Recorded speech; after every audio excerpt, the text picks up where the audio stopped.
যমুনার সামনে অনির্দিষ্টকালের জন্য অবস্থানের কর্মসূচি ঘোষণা করা হবে ইনশাআল্লাহ। 13ই নভেম্বর বৃহস্পতিবার ফ্যাসিবাদী শক্তির নাশকতা ও অপতৎপরতা প্রতিরোধে 8 দলের নেতৃবৃন্দ সর্বস্তরের জনশক্তি সহ দেশব্যাপী রাজপথে অবস্থান করবে। একই সাথে ফ্যাসিবাদ বিরোধী সকল দেশপ্রেমিক শক্তিকে আমরা রাজপথে নেমে আসার আহ্বান জানাচ্ছি। 14ই নভেম্বর শুক্রবার জুলাই জাতীয় সনদ বাস্তবায়ন আদেশ জারি ও জাতীয় নির্বাচনের পূর্বে গণভোট আয়োজন সহ 5 দফা দাবিতে দেশব্যাপী জেলা ও মহানগর পর্যায়ে বিক্ষোভ মিছিল অনুষ্ঠিত হবে।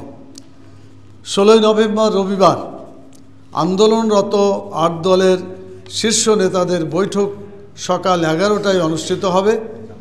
বৈঠক শেষে আলফালা মিলনায়তনে দুপুর 12টা 30 সংবাদ সম্মেলন অনুষ্ঠিত হবে।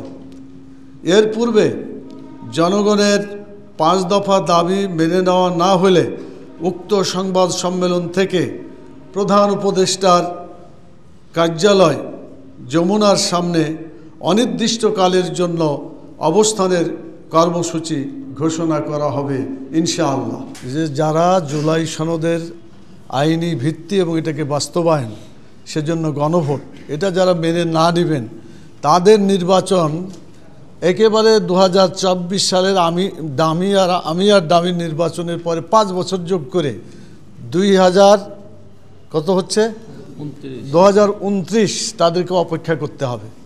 এটা মানলেই আগামী যে নির্ধারিত সময় আমরা দাবি করছি আমরা সকলে মিলে ওনারাও দাবি করেছেন সেটা নির্বাচন হবে। এটা না মানলে একেবারে এইটা আমরা মনে করি যে সকলের উচিত মেনে নেওয়া যাতে আমাদের সকলের কথা ঠিক থাকে। এটার ভিতরে কোনো যদি দ্বিমত কেউ পোষণ করে তাহলে যারা দ্বিমত পোষণ করছেন তাদের ব্যাপারে জাতির প্রশ্ন সৃষ্টি হবে যে তারাই এই নির্বাচন চাচ্ছেন না।